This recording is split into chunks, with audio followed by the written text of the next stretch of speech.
Intéressons-nous maintenant à la fiche du nom de domaine pour voir de quoi est composée cette page. Donc ici, vous pouvez ajouter et enlever le domaine de vos favoris. Ici, vous allez pouvoir sélectionner le domaine en fonction de son prix. Si l'on descend un petit peu plus bas, on va avoir accès à toutes les métriques collectées pour ce nom de domaine, dont les métriques principales de Majestic qui sont le Trust Flow, le Citation Flow et les backlinks, mais également la longueur du domaine, l'Historic Web Archive, le Moz Authority et également le .rank qui est notre métascore pour évaluer le potentiel SEO d'un nom de domaine au sein d'un PBN. Vous pouvez cliquer sur l'intitulé des métriques pour contrôler les domaines directement sur l'outil en question. Quand on descend un petit peu plus, on va voir les thématiques du domaine, c'est-à-dire les Topical Trust Flow, ainsi que le Trust Flow associé à chaque Topical Trust Flow.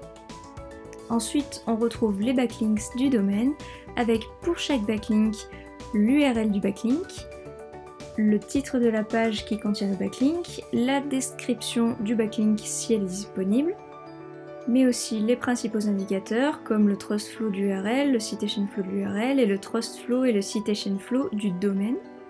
Et enfin, à droite, on a l'URL de destination du backlink ainsi que son encre. Si le backlink est en nofollow, c'est quelque chose qui sera précisé ici. Et bien sûr, il est possible de trier les backlinks en fonction des indicateurs qui vous intéressent. Lorsqu'on analyse un nom de domaine et qu'on doit le choisir, l'un des points les plus importants, c'est bien entendu les backlinks. Et au-delà des scores, il n'y a vraiment qu'une étude des backlinks qui peut vous indiquer la valeur réelle d'un nom de domaine. Et on va donc voir ensemble comment procéder pour analyser la qualité de ces backlinks.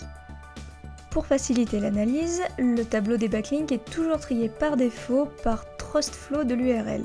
Et c'est pas anodin parce que finalement ça permet de faire ressortir en tête de tableau les backlinks les plus intéressants. Un backlink intéressant c'est quoi? C'est souvent des backlinks qui viennent de sites à caractère sérieux, officiel ou institutionnel par exemple. Donc ici nous allons nous intéresser au backlink du nom de domaine cdmjs-n.fr. Donc le premier backlink avec un trust flow d'URL de 35 et un trust flow du domaine de 34, c'est ce backlink qui est en fait un backlink de la Fédération française des médaillés de la jeunesse, des sports et de l'engagement associatif. On voit ici un encart du ministère de l'Éducation nationale, de la jeunesse et des sports, et donc le backlink se trouve dans la catégorie partenaire. Donc on a ici un excellent lien qui à lui tout seul peut justifier l'achat du nom de domaine car il va amener une forte autorité sur la thématique sport, mais pas uniquement. Si on descend un peu, on va voir qu'on a ici un lien en langue tchèque, mais si on clique dessus, on voit que c'est tout à fait lié à l'univers du sport et ici le tennis en l'occurrence. Donc un lien en langue étrangère ça peut faire peur mais c'est pas forcément inquiétant parce que ça peut rester cohérent dans la thématique.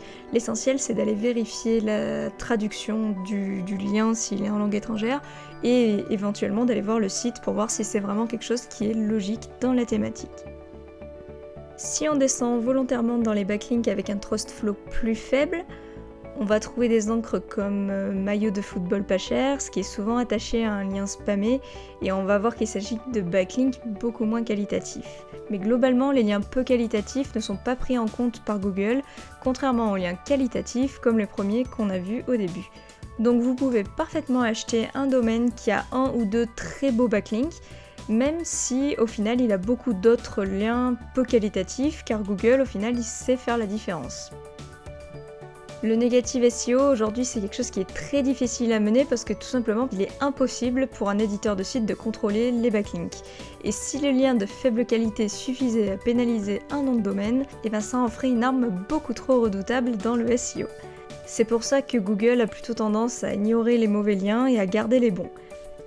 Et enfin, s'il y a un backlink qui ne vous plaît pas sur un nom de domaine, vous pouvez toujours le désavouer dans la Search Console et ainsi dire à Google de complètement ignorer un lien en particulier qui pointe vers votre site.